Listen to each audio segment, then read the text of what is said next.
Mestno kopališče Slovenske Konjice je v petek 13. julija 2012 gostilo 9. tradicionalni dogodek Dan brez vozička, ki je namenjen invalidom potapljačem in je edinstven dogodek v tem delu Evrope. Dogodek se je zgodil v organizaciji Društva paraplegikov Jugozahodne Štajerske in Plavalnega kluba Slovenske Konjice ob podpori upravljavca kopališča in Zveze paraplegikov Slovenije.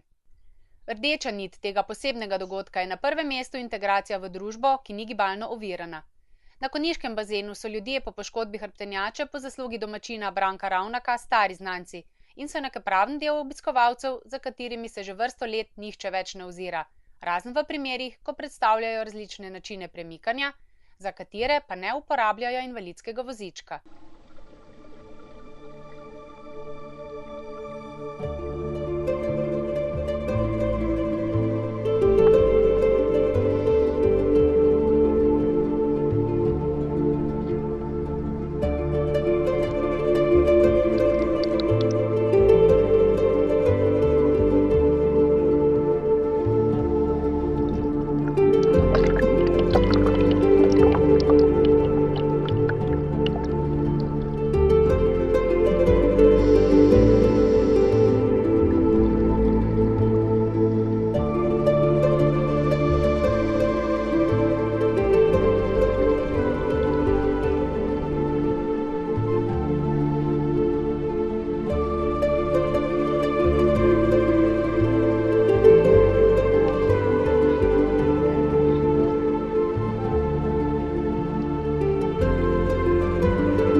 Branko Ravnak je predsednik Konjiškega plavalnega društva in pobudnik potapljanja paraplegikov v Sloveniji.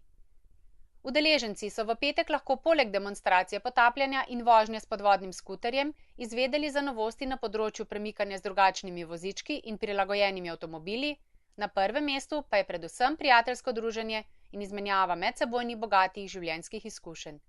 Letos je bilo še bolj pestro. V goste so prišli tudi prijatelji iz Hrvaške in Srbije. Invalidi se v Sloveniji organizirano potapljajo od leta 2002. Takrat je prva skupina 6 članov Zveze paraplegikov Slovenije s poškodbo hrbtenjače pričela tečaj potapljanja v termah Zreče, ga nadaljevala v Mariborskem pristanu in uspešno končala v Norikovem centru na Piranski punti. Aktivnosti je izvajal Plavalni klub Slovenske Konjice, ki je leta 2005 skupaj s kolegi iz Hrvaške in Bosne ter Hercegovine ustanovil Mednarodno zvezo društev IAHD Adriatic. Danes je IAHD Adriatic vodilna svetovna potapljaška organizacija, ki skrbi za potapljanje invalidov v širši jadranski regiji. Njen najaktivnejši in edini član v Sloveniji pa je še vedno Plavalni klub Slovenske Konjice. V slabih 10 letih je IAHD Adriatic postavil standarde za potapljače s poškodbo hrbtenjače kot ene izmed najzahtevnejših kategorij v rekreativnem potapljanju. Leta 2007 je IAHD Adriatic postal član najstarejše svetovne potapljaške zveze CMAS in njenega tehničnega komiteja, s čimer je pridobil tudi uradno pravico šolanja tako neinvalidov kot invalidov.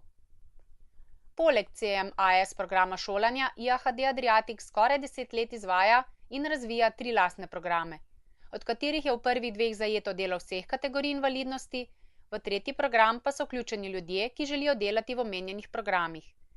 Skozi te programe je bilo ali pa je še vključenih več kot 50 ljudi s poškodbo hrbtenjače in več kot 100 ljudi z drugimi vrstami invalidnosti.